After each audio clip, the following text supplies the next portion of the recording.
Estás escuchando el Club de la Pluma. Derechos, libertades, justicia, igualdad, las empoderadas. La columna de Lucía San Giorgio en el Club de la Pluma.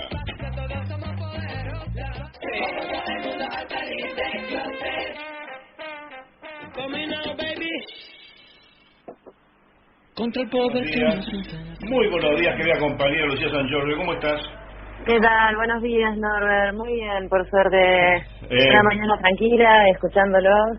Bueno, gracias, querida, gracias. Disculpe la demora en llamarla, pero bueno, el tiempo... No, por favor, como le decía Gaby, siempre disfruto las mañanas escuchando, así que, nada, es un placer del domingo para mí hacer esta columna, la verdad. Bueno, querida, para nosotros también tenerte con nosotros. La memoria y resistencia de las mujeres. ¿A qué te referís con la memoria de las mujeres? Bueno, a ver. Un poco a todo lo que está pasando, ¿no? Bueno, en esta semana, en este día que pasó, sí. Bueno, nos enteramos nuevamente que una de nuestras desaparecidas había sido asesinada y generó una reacción parecida a las que vienen generando, ¿no? De movilizaciones que ya exceden al grupo inmediato de la familia, de los amigos de las víctimas, y empiezan a incorporar organizaciones que se movilizan en respuesta a estas injusticias, y también de personas que se suman sueldas, de mujeres que se empiezan a acercar porque empiezan a darse cuenta de la gravedad de lo que está pasando. Y creo que acá es donde es más importante de todo justamente hacer memoria. Para mí, en mi vida personal, fue una enorme transformación el tomar conciencia política y entender lo que era la memoria de nuestro pueblo. Y creo que está llegando un momento en el que nos urge a las mujeres hacer algo similar, porque no solo la situación se está agravando mucho para nosotras, sino que es una crisis que abarca, casi te diría, a toda la humanidad, y que estamos en un momento de la historia en el cual no sabemos lo que va a pasar, porque nunca se dio una conjugación de una comunidad y una sociedad en este estado que está en una etapa terminal, digamos, de un sistema que está agotado y que en el medio todavía sigue causando muchísimo daño. Y justamente, bueno, quería hablar un poco no solamente de Anaí, que fue por quien salieron a reclamar en las calles el día de ayer, sino que hay muchas mujeres que siguen desaparecidas. Se está buscando, por ejemplo, en la provincia del Chaco, a Mayra Benítez, que también es una adolescente que desapareció en diciembre de 2016, en la localidad de donde es originario el actual gobernador de Chaco, y que se sospecha que tenga vínculos con las redes del poder de la localidad, la desaparición de Mayra Benítez. Y más grave todavía, la segunda desaparición de Nadia Rojas, una adolescente de 14 años del Bajo Flores, que ya había sido desaparecida por una red de prostitución, que de hecho justamente lo que sucedió es que Nadia, una vez que fue encontrada por la intensísima militancia que se hizo desde las mujeres, sobre todo de las corrientes villeras y de las mujeres de los grupos más excluidos que también avanzan en su organización y que han logrado que Nadia volviera a aparecer, y en el día previo al día en que tenía que declarar en el juicio y estando bajo tutela de la justicia, Nadia vuelve a desaparecer.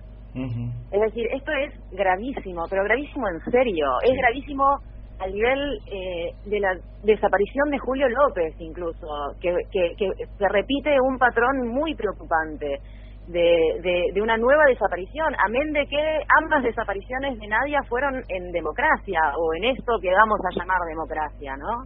Entonces, acá no tiene fondo la gravedad de este asunto. Es decir, hay una complicidad tan enorme, tan intrincada, y a la vez las propias complicidades aprendidas que tenemos. Por ejemplo, desde el movimiento travesti, lo que están reclamando es que a esta reacción tan grande y tan espontánea y efectiva respecto de lo que pasó con Anaí, no refleja lo que pasó también esta semana, en donde una travesti de la ciudad de Rosario fue asesinada de 5 tiros en la cabeza. Es decir, una muerte muy violenta. No estaríamos ignorando esto si hubiera pasado a otras personas y en otras franjas de la sociedad, ¿no? Y esto también es algo parecido a lo que pasó en octubre del 2016, cuando hicimos el paro nacional de mujeres y trabas y lesbianas, que al poco tiempo de eso también fue asesinada Evelyn en la provincia de Misiones, una mujer travesti que además estaba en situación de prostitución, y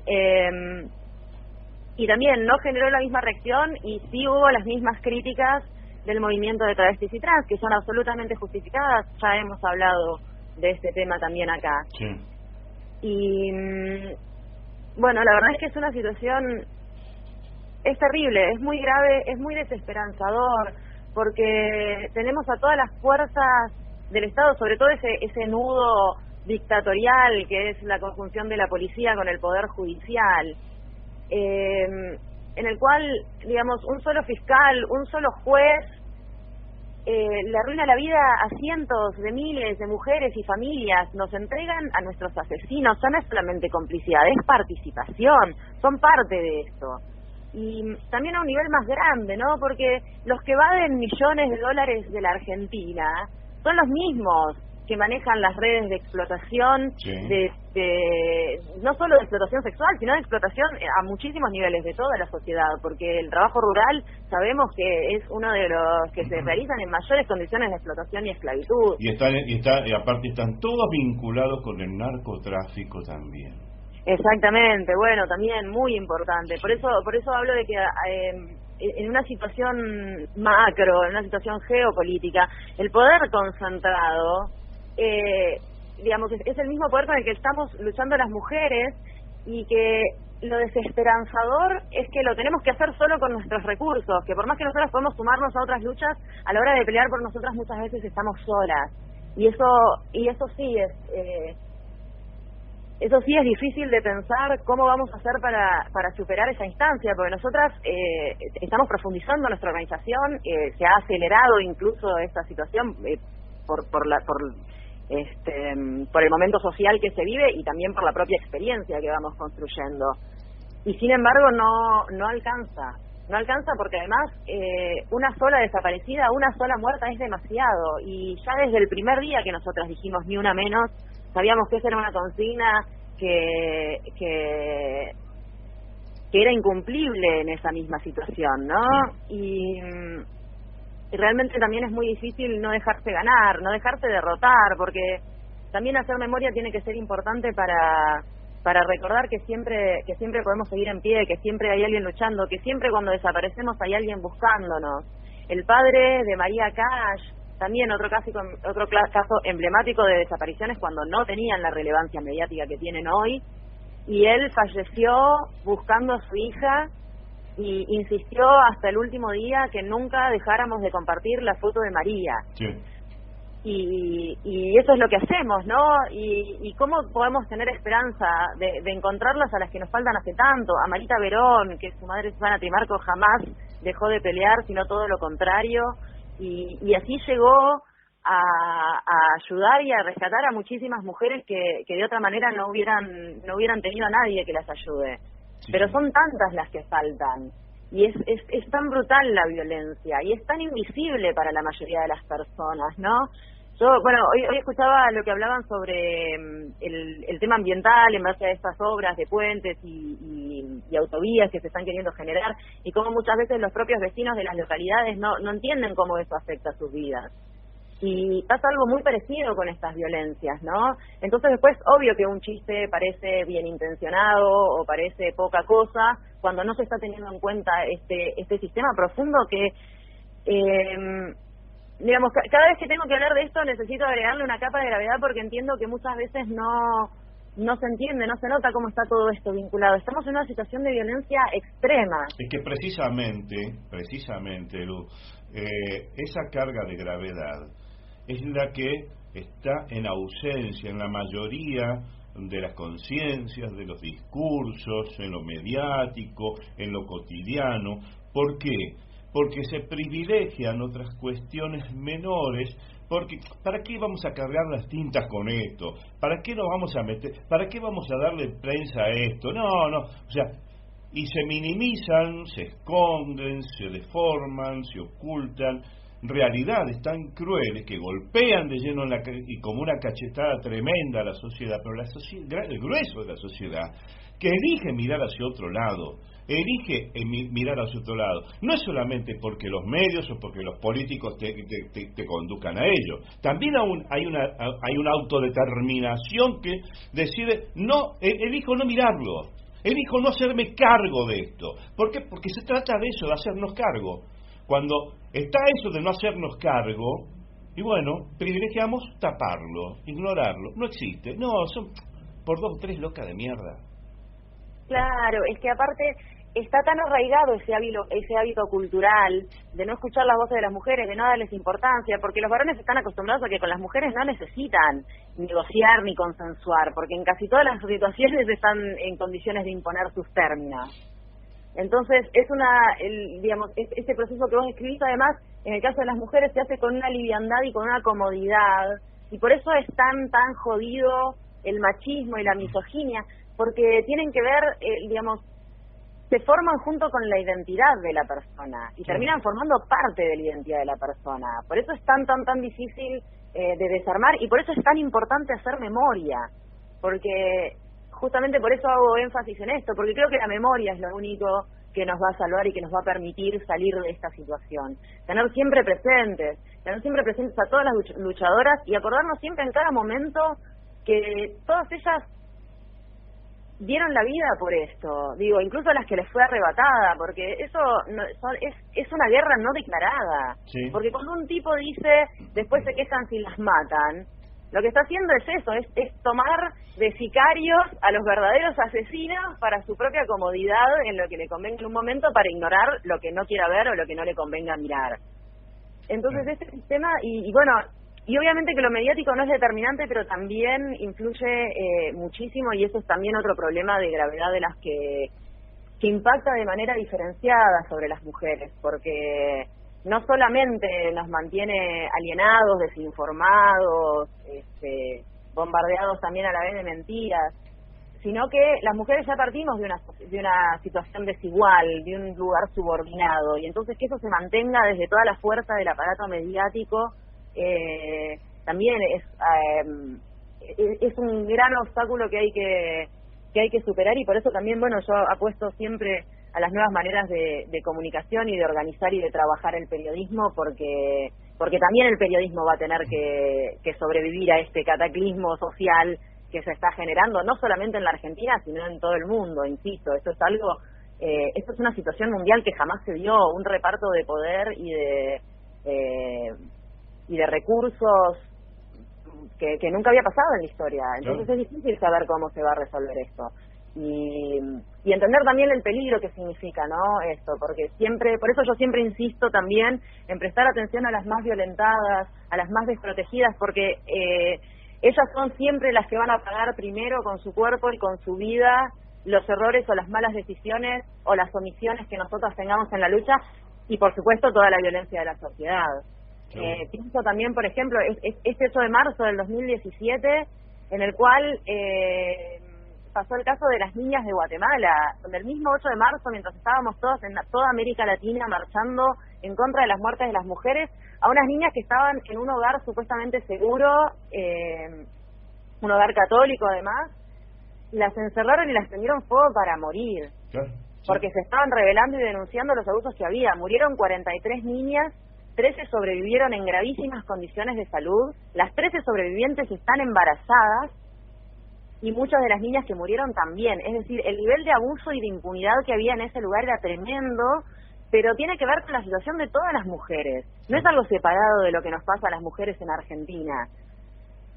Entonces, también hacer memoria, pienso en grupos de mujeres, ¿no? Así de masacradas. Se está conmemorando también por estos días el asesinato de las 13 Rosas en el franquismo, sí, que fueron 13 jóvenes de entre 18 y 23 años que fueron fusiladas en la época macrista por ser socialistas, por ser militantes. Ni hablar de todas las mujeres que se han llevado y que han torturado de maneras indescriptibles a todas las mujeres en las dictaduras de América Latina. Hemos hablado de la maternidad clandestina de la ex ESMA, y también entender que no fue la única, y todo el sistema perverso que se arma detrás de esa tortura de las mujeres, porque algo gravísimo que hay en la cuestión de la explotación sexual de las mujeres como forma de tortura es que nosotros no estamos en una dictadura militar propiamente, a pesar de que las fuerzas de seguridad claramente están involucradas en nuestra explotación. Pero lo que sucede, por ejemplo, bueno, una de las cosas que hacían los militares, por ejemplo, en lo que era la ESMA en ese momento, era involucrar lo más posible a los jóvenes que ingresaban a esa escuela como soldados para estudiar, porque tal vez era su única oportunidad de trabajar, y de involucrarlos lo más posible en las operaciones ilegales, en las torturas, en los secuestros, en los fusilamientos clandestinos, justamente para generar esa complicidad. Pero lo que nos pasa con las mujeres, con la explotación sexual, es que el torturador es cualquier tipo que va y paga. Claro. Entonces es terrible esa situación porque es mucho más grave, es mucho más difícil de desarmar. Y también es muy difícil vivir teniendo presentes todas estas cosas y no perder la alegría, ¿no? Y no perder la esperanza y no bajar los brazos. Porque, bueno, también, ¿no? Mostrando de mi vida personal, el ir a verme acercado a las madres, a su militancia, a su forma de enseñar, se te va haciendo costumbre no bajar los brazos, claro. Se te va haciendo algo raro, es decir, no, pero ¿cómo nos vamos a detener? ¿A quién se le ocurre eso? Sin embargo, es algo que también necesitamos transmitir, porque lo que yo vi mucho en estos días fue muchísima bronca por parte de las mujeres y sobre todo por parte de las chicas jóvenes, porque realmente es algo indignante, porque realmente se está generando cada vez más conciencia de que esto es algo constante, pero también mucha desesperanza, mucho desborde, y creo que es responsabilidad también de aquellas que tenemos un poco más de experiencia, que hemos tenido también, hemos aprendido y compartido de otras personas y militantes con aún más experiencia y más conocimiento que nosotras, de poder brindar contención y de poder orientar para que esto no se desborde, porque es muy peligroso que se desborde la violencia en un contexto como el que estamos ahora, sea desde el conflicto que sea, ¿no? Digo, como sociedad tenemos que cuidarnos a todos. Seguro. Sí. Sí. Bueno, quisiera cerrar, Norbert, con algo que vos compartiste en Facebook sobre la Petisa Doldán, una militante del peronismo montonero, sí. Que, bueno, habías publicado un relato que hablaba de cuando la fueron a buscar para matar, que fue tranquila, haciéndola ver a sus compañeros que probablemente iban a tener su mismo destino, sí. Que pidió que la fusilen sin venda y sin mortaza para poder morir libre y mirando al cielo, y que abrazó al mayor que dirigía el fusilamiento, le dijo una frase acerca de su humanidad, y ese mayor volvió llorando al destacamento y no volvió a participar de ese tipo de fusilamientos. Creo que es conmovedor esta historia, no solo desde lo emocional, sino desde saber que en el fondo hasta los peores monstruos son seres humanos, y que aun si no podemos llegar a todos ellos, sí hay una humanidad que está ahí latente, que está viva, no se nos muere el corazón. Lo podemos poner en hielo un tiempo largo, pero si seguimos insistiendo, si seguimos encendiendo fuegos y acercando esa luz, ese calor, yo no tengo dudas de que vamos a poder ir desarmando de a poco estas estructuras de violencia. La pregunta es si nos va a dar el tiempo de hacerlo antes de que nos aplaste, ¿no? Claro. Pero creo que sea como sea, siempre vale la pena esa lucha, y porque además la lucha de cada persona es única y no podemos de ninguna manera abandonar nuestra lucha personal. Si no lo intentas. Absolutamente. ¿No? Querida compañera, amiga, te mandamos un fuertísimo abrazo, excelente columna. Nos encontramos no este domingo que viene, sino el 20, Así es, nos vemos en las urnas el domingo que viene, sí, y otra vez acá en el aire la otra semana. Fuerte abrazo, querida. Otro para vos. Fue la columna Empoderadas de nuestra querida y carísima amiga Lucía San Giorgio en el Club de la Pluma. Estoy siguiendo el pi, gracias.